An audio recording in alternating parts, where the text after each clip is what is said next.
Bien, estimados estudiantes, el tema es trastornos de crecimiento y diferenciación celular. Bueno, los trastornos de crecimiento y diferenciación celular hay que dividirlos primero en congénitos y adquiridos.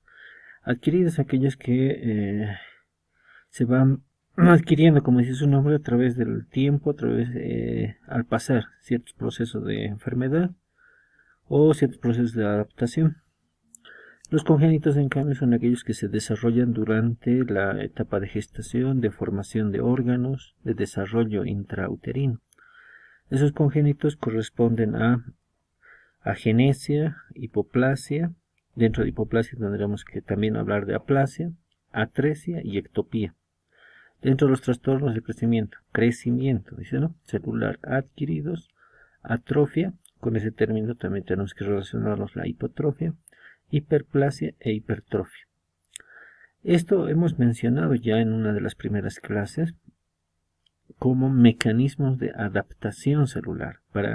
No todas las células que sufren estrés o están expuestas a algún elemento nosológico van a hacer degeneración, lesión irreversible, o necrosis, lesión irreversible.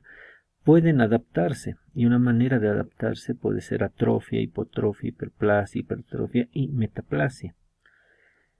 En ese tema, en el Robin, sobre todo, está como mecanismos de adaptación celular. Sin embargo, bueno, nuestra currícula nosotros también la podemos tocar, la podemos clasificar como trastornos del crecimiento celular adquirido. Bueno, es lo mismo y bueno, vamos a tratar de hacer la misma explicación, ¿no? Agenesia, trastorno de crecimiento congénito. A significa sin, ¿no?, sin origen, no se ha formado el órgano, no existe siquiera el primordio que diera un origen a un posible órgano, no existe ni el primordio, es una ausencia total del órgano. Se puede encontrar esto en los abortos. Probablemente si hiciéramos estudios de los abortos, entonces gran parte de ellos, un 70% incluso, mencionan que podrían tener ausencia de órganos de manera congénita, órganos únicos en el cuerpo que pues no serían compatibles con la vida.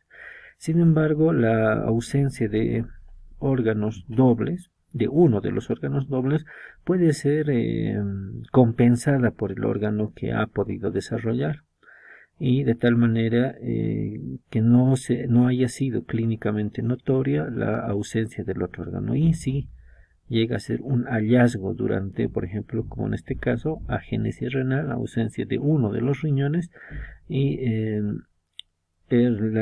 exactamente ha sido un hallazgo casual, ¿no?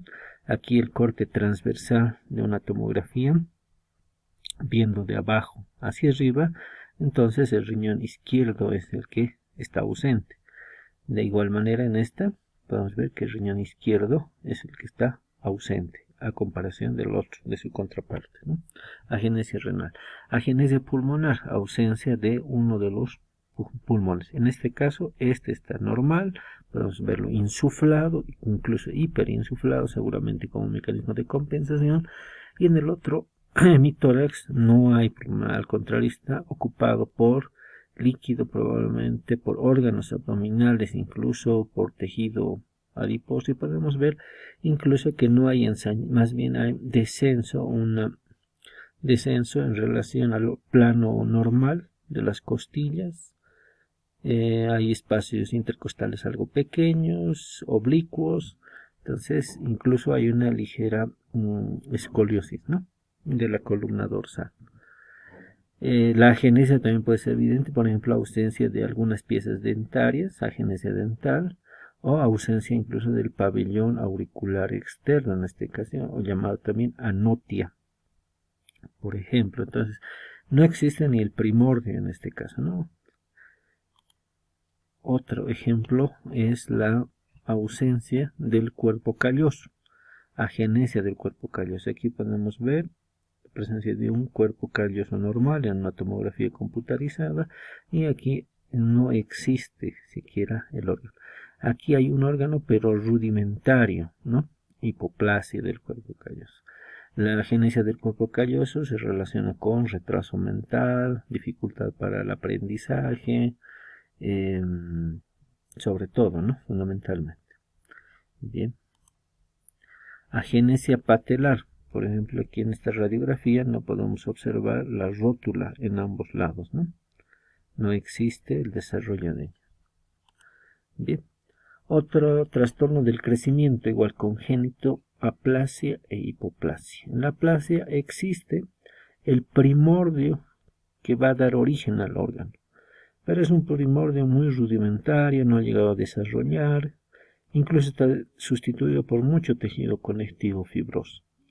En la hipoplasia se ha llegado a desarrollar un órgano, pero rudimentario, disminuido en su estructura y en su función. Sin embargo, está presente, ¿no?, en el lugar anatómico, con las relaciones espaciales o, bueno, anatómicas correspondientes, pero no es totalmente funcional, es muy poco funcional o incluso nada funcional en otros casos.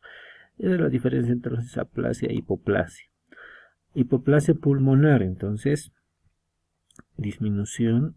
Bueno, aquí están los pulmones, no están bien desarrollados, no son mucho más pequeños que el hígado, ambos, ¿no? Y no han podido desarrollar por completo y menos estructural y menos funcionalmente, ¿no? Este es producto de una autopsia de un producto nacido, ¿no? Otro ejemplo de hipoplasia renal. Aquí podemos ver en este lado un riñón desarrollado completamente, su sistema pielocalicial, la médula, la corteza, etc. Vamos a distinguir. En cambio, en este órgano sí se ha desarrollado a través del primordio seguramente, pero no completamente. Estructural y funcionalmente no hay un desarrollo completo. Apenas quizás estas áreas tienen algo de cortical, pues como ustedes verán no es funcional. Bien, a eso hace referencia hipoplasia renal. No es atrofia puesto que así ha nacido el producto, ¿de acuerdo? Para hablar de atrofia tendríamos que tener las mismas características, médula, corteza, etcétera, pero reducidas de tamaño, incluso reemplazadas por grasa o tejido conectivo, pero aquí nunca se ha formado. En cambio, la atrofia sí se ha formado primero y luego se ha reducido de tamaño. Esa es la diferencia, ¿de acuerdo? En esta ni siquiera vamos a encontrar elementos corticales o medulares, ¿no? Glomérulos, túbulos, asas de Henle, etcétera, no los vamos a encontrar. Pues al contrario, vamos a ver muy rudimentarios, digamos, los procesos estos, ¿no? Otro ejemplo, aplasia cutánea, ausencia de desarrollo de un segmento de piel en este caso. No hay el desarrollo completo, apenas hay un rudimentario tejido que lo cubre y bueno, es muy frecuente en el cuero cabelludo. No muy frecuente, se presenta con relativa frecuencia en el cuero cabelludo. Atresia es otro trastorno de crecimiento congénito, hace referencia a la falta de desarrollo de una parte o de un segmento de un órgano. Se refiere sobre todo a órganos huecos y estos entonces, por esa falta de desarrollo de ese segmento, no tendrían comunicación entre sus luces. Hay que diferenciar atresia de estenosis. Estenosis es un trastorno adquirido. Por ejemplo, si un sujeto, un paciente, ingiere cáusticos ácidos por un intento autolítico suicida y origina quemaduras químicas en el esófago, este va a sanar. Si es que se recupera, si es que recibe atención y no se perfora el esófago y hace mediastinitis y muere, entonces este va a sanar. Va a haber seguramente erosión, ulceración de la mucosa, inflamación, fibrosis, previo tejido de granulación, y la fibrosis va a hacer que el orificio interno disminuya seguramente, se colapse, se estenose, de tal manera que no permita pasar la misma cantidad de alimentos que lo hacía antes, ¿no? Además de eso, la pared se fibrosa y tiende a engrosarse y no tiene a atender su movimiento muscular, ¿no?, de contracción muscular que permite el paso del bolo alimenticio. Eso será estenosis, es un trastorno adquirido. En cambio, esto es un trastorno congénito. Y se debe a la falta de desarrollo de una parte o de un gran segmento de un órgano, sobre todo referente a órganos huecos. En ese sentido, entonces, podemos ver atresia intestinal, diferentes tipos. Aquí hay la falta de desarrollo del órgano que no permite que ambas luces se comuniquen entre sí. Esto es atresia. Con esto ha nacido el paciente. Bien, aquí podemos ver otros ejemplos de atresia que lo clasifican incluso en tipo 1, 2, 3, 4, en sus subclases incluso.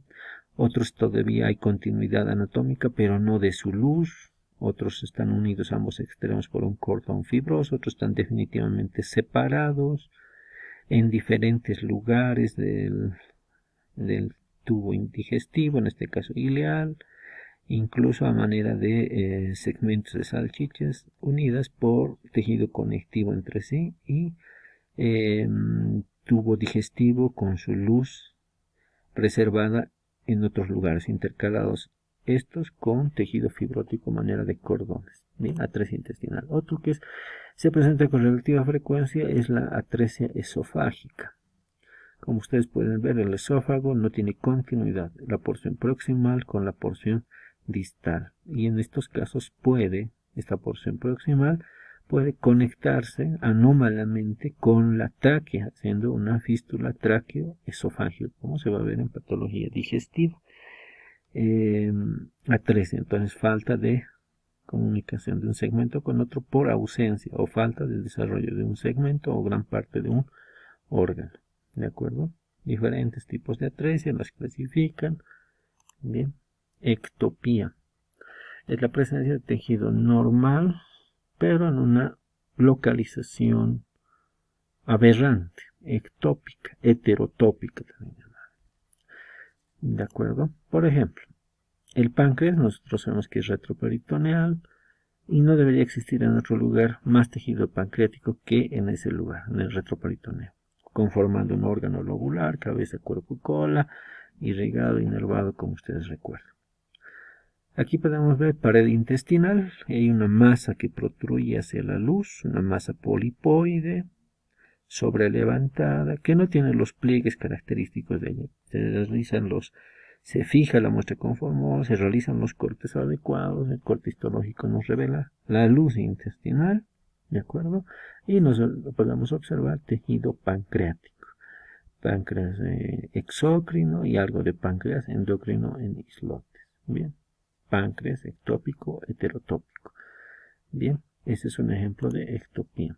Otra ectopía o hígado ectópico o hígado heterotópico que es relativamente frecuente encontrar, puesto que hacen muchas colecistectomías. En este caso podemos observar el tubo de laparoscopía retirando un poco el hígado que cubre parcialmente a la vesícula, la cavidad abdominal llena de CO2 y distendida, ¿no? Y donde podemos observar la vesícula biliar y esta masa violácea muy similar al hígado que está en la pared de la vesícula biliar. Se realizan los cortes histológicos y corresponde a hepatocitos, a hígado ectópico o heterotópico. Estos tejidos heterotópicos tienen las mismas funciones y pueden tener las mismas enfermedades que su órgano original, ¿no? O principal, o su órgano del cual hayan derivado. Otro ejemplo, heterotopía glial nasal o glioma nasal, es la presencia de neuronas de glía en la mucosa nasal. Aquí podemos ver una masa polipoide que probablemente haya estado en la mucosa nasal, en las fosas nasales, protruyendo hacia la luz, hacia la cavidad de las fosas nasales, revestida por epitelio respiratorio debajo del tejido conectivo dematoso con vasos sanguíneos y áreas con estas células dendríticas con prolongaciones dendríticas, axones rodeados por glía. Bueno, estamos viendo tejido nervioso entonces en la mucosa nasal. Bien. Ahora, a continuación vamos a hacer referencia a los trastornos del crecimiento, pero ya adquiridos.